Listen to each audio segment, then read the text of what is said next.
Which Latter-day Saint president has been most consequential to the history of the Church of Jesus Christ of Latter-day Saints?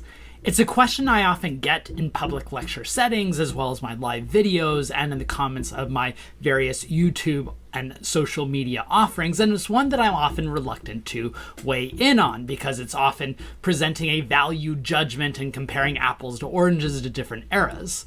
But I thought I would take a stab at a similar type of question in a bit of a jovial way of trying to make at least one or 2 points of significance for each LDS president, at least those after Joseph Smith, and then leave it to you, the viewers, to duke it out in the comments to make your arguments about which president you feel in the end is most consequential. And I will also have a poll on my YouTube channel where you can go and vote, and we'll see what we come up with. A few important qualifications about this debate. First, we don't know everything that goes on within the LDS leadership circles, especially in the last century or so. We have lots of great documentary evidence of the first century of the church, especially in the highest levels of church leadership, where many LDS apostles and presidents had voluminous diaries where we were able to get into the debates and the discussions that we don't have as much more recently. Second, I am including in defining what makes these figures significant what they did as apostles, because remember, if you think about their overall span in church leadership, their time as church president is typically rather short. I'm also not talking about Brigham Young and Joseph Smith because I think it's clear how consequential they were, and it would be hard to choose what particular points to emphasize. So we're going to be going post Brigham Young era. And I also want to make clear that when I'm talking about what makes them consequential, I'm not necessarily saying what makes them good. Right? You can be consequential for things that do significant harm, just like you can do consequential things that make cause significant positive change. So just keep in mind, I'm talking about consequential here rather than overall good, which means I'm going to be emphasizing some things on presidents and downplaying others that you might choose otherwise, which is where you jump in the comments. Now, I'm going to be grouping these presidential discussions into 4 groups: the pioneer prophets, the Modernizers, the Retrenchers, and the Corporatizers. And then after I make my arguments and outline the points of significance for each of these presidents, I'm going to turn to you in the comments to where you can make your arguments for which of these presidents you find as most consequential. Get it? I want to admit that this is a bit of a low stakes, more having fun type of video that I'm experimenting with. Let me know what you think, but I'm excited to see what we come of it. Let's dig in. Of course, we need to start with the pioneer prophets, by which I'm defining those presidents of the church who were born prior to the migration out to Utah, which of course begins with John Taylor. Well, it begins with Joseph Smith and Brigham Young, but like I mentioned, we're going to be jumping over them. So we're going to start with John Taylor. A couple points, because I'm going to try to have 2 points of significance for each LDS president. One is he introduced this idea of radical civil disobedience, which he basically gave a middle finger to the federal government, saying we are going to practice what we believe are our sincerely held beliefs, which is why he spent a majority of his presidency on the underground as a fugitive from justice, trying to hide from the law, whereas he would have otherwise been sent to prison. So this idea of radical civil disobedience, of defying federal laws to practice your religion, is an element that has cropped up in the Mormon tradition ever since then, often using John Taylor as an example. For instance, in John Krakauer's best-selling book, Under the Banner of Heaven, that phrase, under the banner of heaven, comes from a John Taylor sermon. The other point of significance for John Taylor, and it's connected to the first, is the centrality of polygamy. This idea that Latter-day Saints should not give up polygamy, that that's a core doctrine, that it's necessary to serve in the leadership positions, and that you are not in your best standing in the church unless you are practicing polygamy, a principle that is then picked up later, of course, by those who come to be known as the fundamentalists. Now, with each of these presidents, I'm going to note a biography that I strongly recommend, at least those that are in place. Sadly, with John Taylor, there has not been a great biography written. So any of you looking for a great topic, please write the biography of John Taylor that is so desperately needed. Next, we have Wilford Woodruff. A couple points of significance. If John Taylor is known as the prophet for never wanting to give up polygamy, of course Wilford Woodruff is going to be seen as consequential because he ended polygamy, at least publicly. He himself probably took on a plural wife after the 1890 manifesto, and he oversaw several leaders of the church taking on plural wives. But at the very least, he conceded to the government of giving up the practice publicly, which is one of the most consequential decisions in Mormon history. But the second point of consequence, and I could point to a number of things like his giving up of the Mormon People's Party, his introduction of the two-party system, the four final points of the Salt Lake Temple and the formalization of the ritual there. He also formalized the ritual in the St. George Temple, so we can look at him for temple. But I'm going to point at the end of the law of adoption, a Latter-day Saint practice of sealing entire families to priesthood leaders, creating this hierarchical chain of belonging, something that was quite crucial in 19th century Mormon theology that Wilford Woodruff ends and then is replaced by genealogy or family history. Instead of sealing horizontally, they start viewing vertically, which is really the origins of a lot of Latter-day Saint theology of sealings and the eternity. Then we move on to Lorenzo Snow. Now, Lorenzo Snow has a very limited presidential term, but he was a very consequential apostle before that, especially during his decades as an apostle. He was often in charge of foreign missions, especially in Europe, and he oversaw the formalization of those mission structures, as well as the translation of the Book of Mormon and lots of Mormon periodicals into foreign languages that result in lots of Mormon conversions. So I think he can be seen as this consequential player in the church's international stage. And second, while he was president, he set the church toward solving their dire financial straits coming out of the underground period of the 1880s, where they had were losing a lot of money. They might have gone bankrupt if it were not for Lorenzo Snow. We know the public version of this when he tells the Latter-day Saints in southern Utah to start paying their tithing, then they'll get over a drought. That's just one element of Lorenzo Snow's push to help the church overcome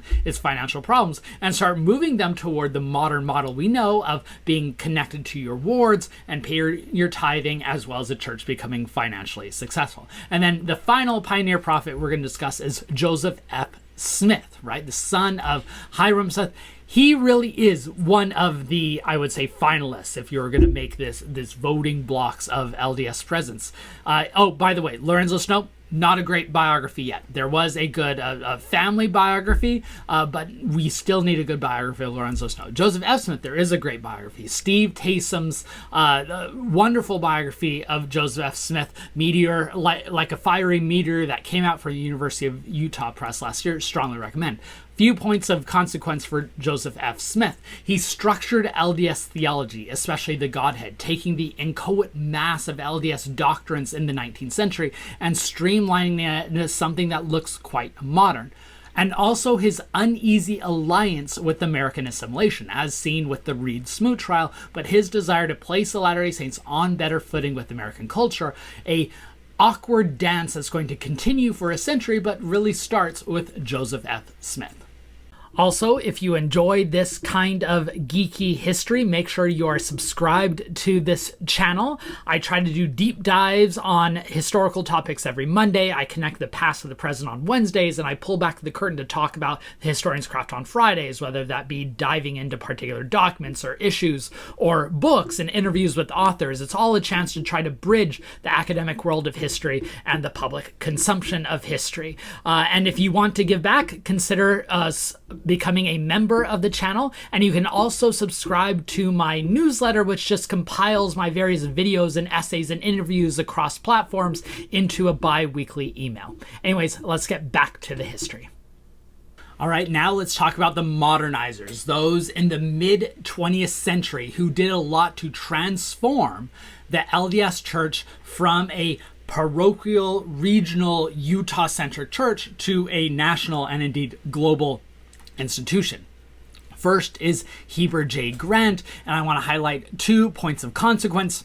One, it's during his tenure that they standardized the temple worship. Up until that point, if you went to different temples, you would have had variances on those different rituals, including the endowment. And it was during his time that standardization of temple worship was really put in place. It was also during his tenure that the word of wisdom became a key component of becoming a Latter-day Saints. That elements of the word of wisdom was integrated into the temple recommend questioning. And so that is connected, of course, to his belief in prohibition and other things. But if you're seeing a modern identifier for Latter-day Saints as the word of wisdom, you have Heber J. Grant to thank. You can also see him as politics, but I'm going to set that aside because I'll talk about that with a future prophet. We don't have a great biography of Heber J. Grant. We were robbed of a wonderful biography that would have been written by Ron Walker, the wonderful historian who've written a number of significant books, who was working on a biography of Heber J. Grant when he was pulled away due to the Hoffman forgeries to start looking at early Mormonism, and he never returned. So it's sad. We really need a biography of Heber J. Grant because he was quite consequential. George Albert Smith. All right, George Albert Smith is one of a couple presidents of the church where it's pretty difficult to make a case for consequence, but I'm going to try to do my best. One, as an apostle, George Albert Smith was quite consequential in shaping the LDS Church's relationship to the Republican Party. He was one of those who was making agreements and alignments and casting allegiance with the Republican Party in the early 20th century. He was truly a Republican operative, and I think that does a lot to shape the origins of the modern Republican movement. And second, George Albert Smith was quite important in shaping the LDS Church's historical memory. He is the grandson of George A. Smith, one of the early pioneers and a church historian, and he had that shared commitment to history. And so he was the one that oversaw the purchase of the Hill Cumorah site. He also was part of an organization that set up a lot of historical monuments. So I think the historical consciousness can be connected to him. I think he can also be consequential if he were used by the Latter-day Saint Church to talk about mental illness and depression, because he suffered from both. And sadly, that is often papered over, but he can be used as a good example of trying to struggle with things that are otherwise not really discussed. And then we have David O. McKay, who was a very, very influential president who presided over the church for 2 decades, starting around 1951. And you can see a lot of consequence with his life. Oh, and by the way, I forgot to mention, we don't have a George Albert Smith biography. So sorry, someone get on that. David O. McKay, we do. So David O. McKay was significant because of the globalization of the church. He oversees these global missions and the massive growth. The church triples in size during his 10 years of being LDS, or his 20 years of being LDS president. And during that time, you see not only the growth of global missions, the standardization of missionary work, but also just the physical building and the infrastructure, building all these chapels and some more temples, but mostly chapels across America and the world. A building spree that ends up causing dire consequences for the church's finances. Topic for another video. Thankfully, we have a couple of really good biographies. The classic biography by Gregory Prince and William Wright on David O. McKay with the University of Utah Press that I strongly recommend. And then just recently this year, the historian Brian Cannon at BYU wrote a short biography of David O. McKay that was published by Signature Books that I also strongly recommend. Now we're moving on to the Retrenchers, a reference to the retrenchment that the LDS Church goes into in the post-David O. McKay era, where they try to push back on some of the assimilation and reaffirm Mormon uniqueness and cultural conservatism. First is Joseph Fielding Smith, who was very elderly when he became the LDS president, but he had a long apostolic career that had lots of impact. So one point of consequence for him is he shaped LDS theology and notions of history. He was a church historian for 50 years, and his essentials in church history really shaped this us versus them pioneer mentality of history.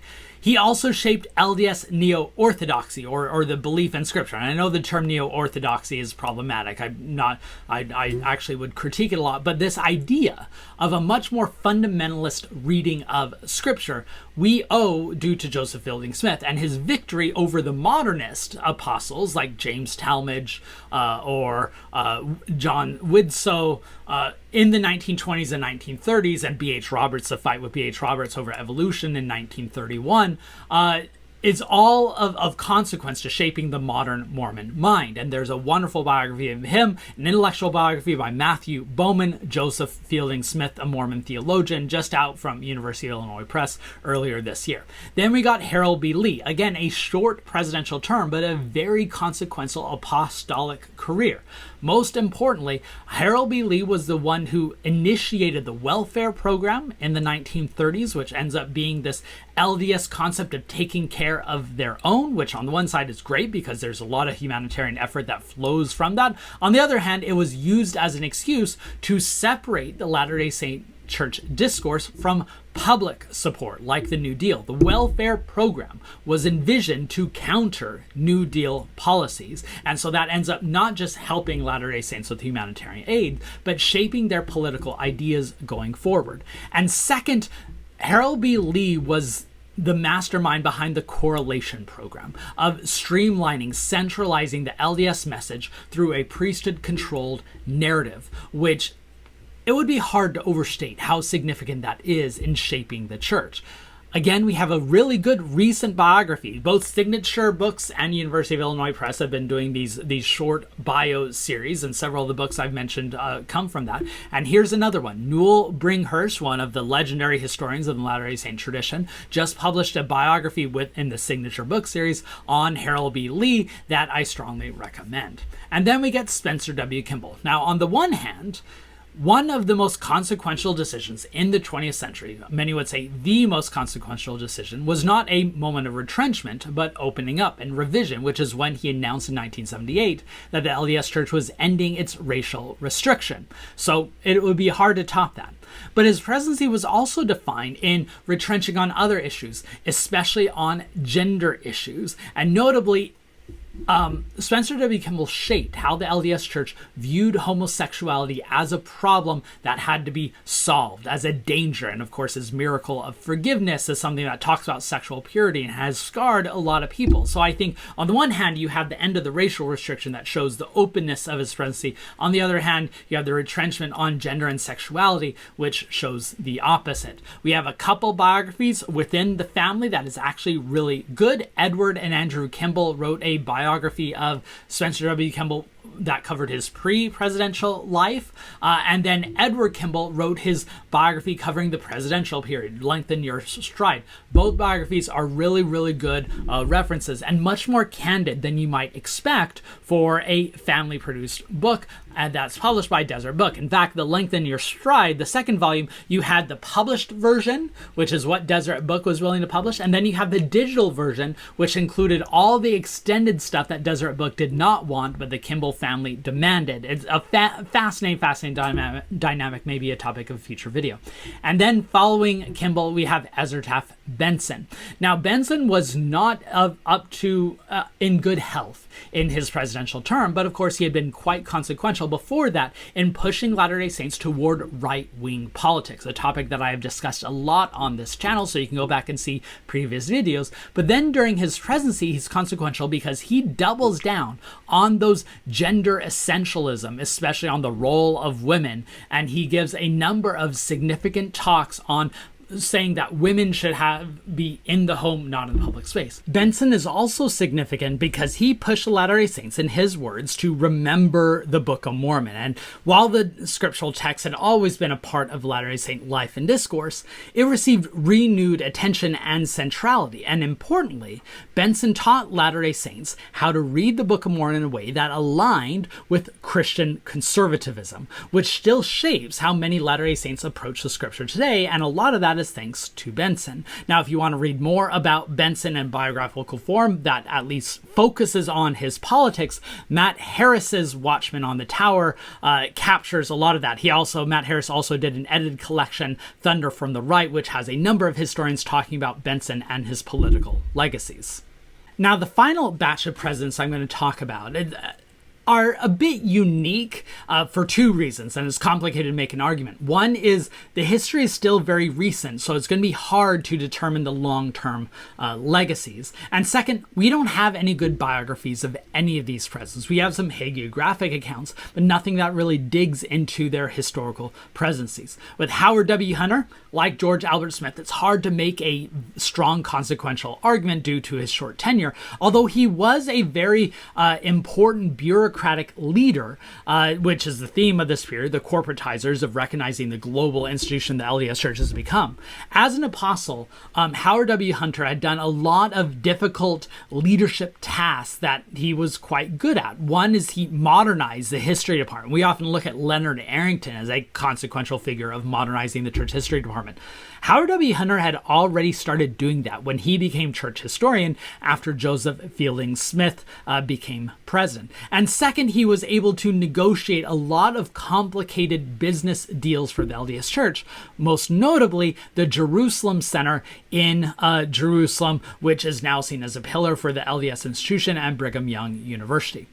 Gordon B. Hinckley is then who follows. I could point to a number of significant points for Hinckley's presidency. He was the president of my youth, so of course it's near and dear to my heart, but I'll focus on two. One is the public relations approach. Hinckley did more than anyone else since David O. McKay to put on a positive view of the church, interacting with newspaper reporters, being bold and happy, and offering a positive and optimistic outlook for the faith that really gelled with American society at the time. And second was the temple building, right? He was the one who tried to get temples much more widely accessible to Latter-day Saints, introduced the mini temples, and made temple worship, in other words, a core part of Latter-day Saint identity. Hinckley was followed by Thomas S. Monson. I could point to a number of things from his long apostleship. He became an apostle at the age of 36, which is probably consequential in its own right. Now, he often worked behind the scenes. He was known as just, the happy guy who helped all the widows in the ward when he was a bishop at age 21, I believe. But I do think he was significant in overseeing the church's publishing endeavors. He was a printer before he became an apostle, and he would oversee Deseret News, Deseret Book, Deseret Publishing Corporations. He also oversaw the publication of the new edition of Scriptures in the 1970s and 1980s, which shapes a lot of how Latter-day Saints view the way that Scriptures are constructed. He also, as an apostle, oversaw lots of foreign stakes and missions and was seen as the global organizational guy. So I think that can also be an example of his consequential apostleship. By the time he was LDS president, he was not doing very well health-wise, which is why we look at his apostleship instead. And then finally, Russell M. Nelson. I'm not going to talk about Dallin H. Oaks because we're just a few literal months into his presidency. There's a number of things. If I want to be more skeptical, I would see that Russell M. Nelson will be as consequential for pushing a much more Christian assimilationist rhetoric, what I call the post-pioneer presidency, and his, denouncing of the Mormon term, although I hope that Mormon being verboten goes away quite quickly, and I have some hope and reason to believe that that's true.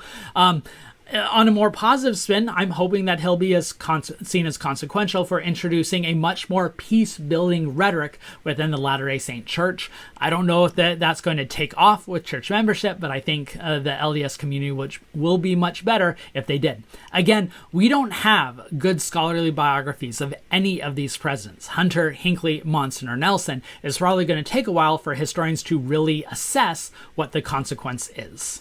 And there you have it. That's my outlining of 1 or 2 points of consequence for each LDS president in Mormon history. Again, this is done more light-spirited to try to provide some ammo for you now to go in and make your arguments in the comments. Who do you see as the most or least consequential presidents?